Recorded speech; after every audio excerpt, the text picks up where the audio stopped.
A girl who had just turned 18 faced one of the most important decisions of her life.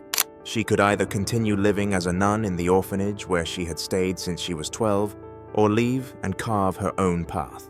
She was caught in the middle of the unknown, but perhaps even she didn't expect that this unknown would eventually lead her to become a name and a brand recognized by everyone.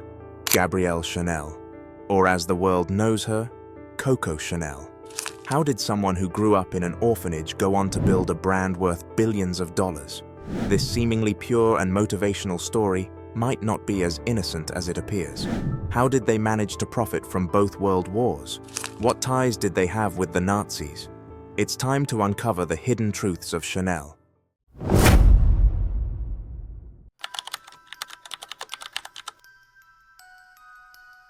Gabrielle Chanel was born on August 19, 1883, in France to a poor family. Her father traveled from town to town selling clothes, while her mother struggled to make a living by washing garments. When Gabrielle was just 12 years old, tragedy struck. Her mother passed away. In the aftermath, her father left her at an orphanage. They would never see each other again. Life in the orphanage was harsh. The nuns were strict, and conditions were difficult for Chanel. Yet, despite the hardships, she learned the art of sewing. She had a talent for creating elegant dresses. By the time she turned 18, she made a life-changing decision: leave the orphanage and start a new life. At the age of 20, Gabrielle worked as a seamstress. She was employed at a place frequently visited by soldiers who came to have their uniforms tailored. Before long, her captivating beauty caught their attention. One day, a soldier invited her to an evening event with live music. That night led to an unexpected opportunity. She found a job singing in clubs as a side gig. It is said that she earned the nickname Coco during this time, because she often performed the song "Who Has Seen Coco?" and people liked it.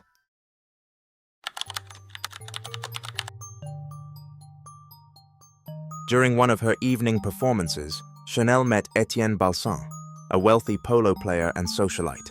Their relationship quickly began, and through Balsan, she gained access to the elite circles of wealthy aristocrats. Because of this, many believed that Chanel stayed close to Balsan solely for the opportunities he provided. With Balsan's influence, Chanel began wearing expensive, elegant clothing. However, she soon realized that these garments were far from comfortable. At the time, women's fashion was designed primarily by men, with little consideration for comfort. Chanel, however, refused to accept this. Instead, she saw an opportunity. At an aristocratic event with Balsan, Chanel did something highly unconventional for the time. She wore a tailored men's suit that fit her figure, paired with one of Balsan's ties. It was a bold statement, one that had everyone talking, and that was exactly what Chanel wanted. Following this, she began working on her designs more seriously. Balsan was intrigued by her creations and offered her a small room in his chateau to continue her work.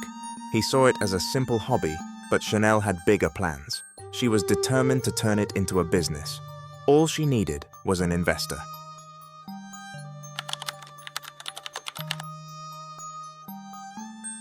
At the age of 26, during one of Balsan's lavish parties, Chanel met Arthur Boy Capel, a wealthy businessman and close friend of Balsan. They fell in love and became business partners. Soon after, Chanel left Balsan and moved to Paris with Capel. In 1910, Capel provided Chanel with the support she needed to open her own small boutique in Paris. Initially, she sold hats, and her designs were truly unique. They quickly gained popularity, becoming a sensation in the city as they were worn by the most famous French actresses and socialites of the time. Sales were booming, and Chanel began hiring people to help with her growing business. But she wasn't going to stop there. She decided to create her own line of luxury clothing. Chanel's personal life, however, was not as successful as her business. In 1919, everything changed for her. Capel died in a car accident. With his death, Chanel lost the only person she truly considered family. And after that day, no one ever saw her cry again.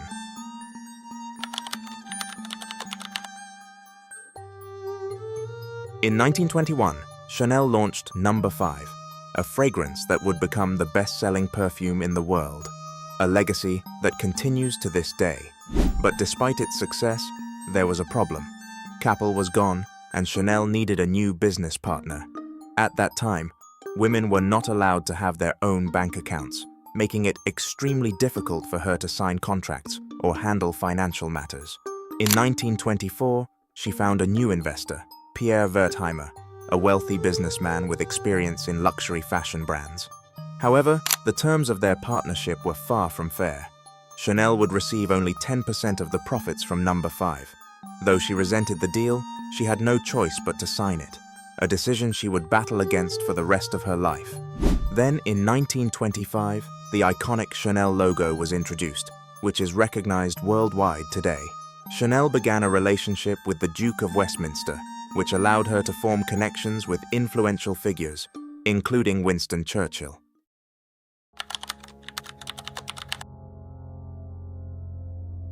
The 1930s marked the rise of Nazi Germany, a rise that would eventually lead to World War II. In 1940, the German army invaded Paris and took full control of the city. In response, Chanel closed her stores. Contrary to popular belief, she did not flee to Lake Geneva. Instead, she moved into the Ritz Hotel in Paris, a location that also served as one of the Nazi headquarters. Yes, Chanel was living among the Nazis.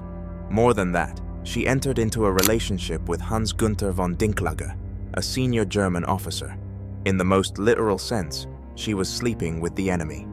Strangely, while the Nazis were destroying countless businesses across France, Chanel's remained untouched. One of her perfume shops even continued to operate.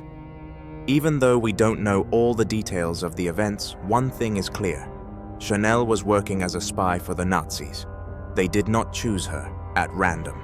As we mentioned earlier, she had close ties to the British royal family. According to the documents from French police archives, Chanel also traveling across Europe to recruit new agents for the Third Reich. After the war, thousands of French citizens were tried for their collaboration with the Nazis. However, Chanel was not included in these trials. The reason given was insufficient evidence, despite the fact that German officers had repeatedly claimed that Chanel had worked as a spy for the Nazis. One of the most widely discussed theories is that Winston Churchill intervened to ensure Chanel's safety. It is believed that Coco held crucial, classified information about royal family members and other prominent individuals, and Churchill was determined to prevent this from being revealed.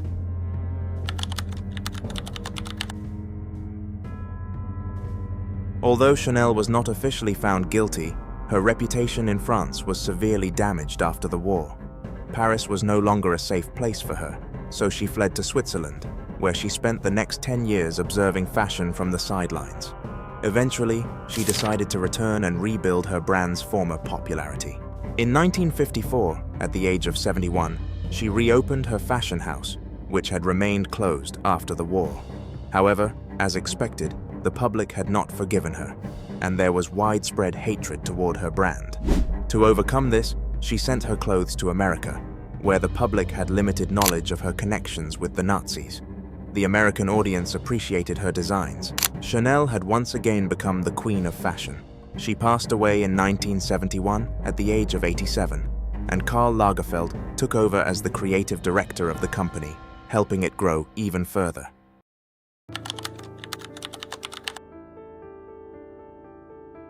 Interestingly, today the Chanel company is owned by the family of Pierre Wertheimer, who Coco had once sued and lost to. Although Pierre has since passed away, his grandchildren currently manage the brand. The company now has a net worth of over $30 billion. Coco Chanel undoubtedly left a lasting impact on the fashion world. However, despite the denial of some of her fans, there is clear evidence that she actively assisted the Nazis.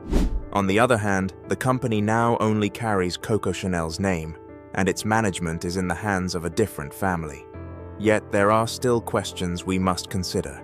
Can we separate the legacy of Gabrielle Coco Chanel from the current state of the Chanel brand? And most importantly, could Chanel have achieved its current fame if it had not been for Coco's associations with the Nazis? These are the real questions that need to be answered. Let me know what you think in the comments, and see you in the next video.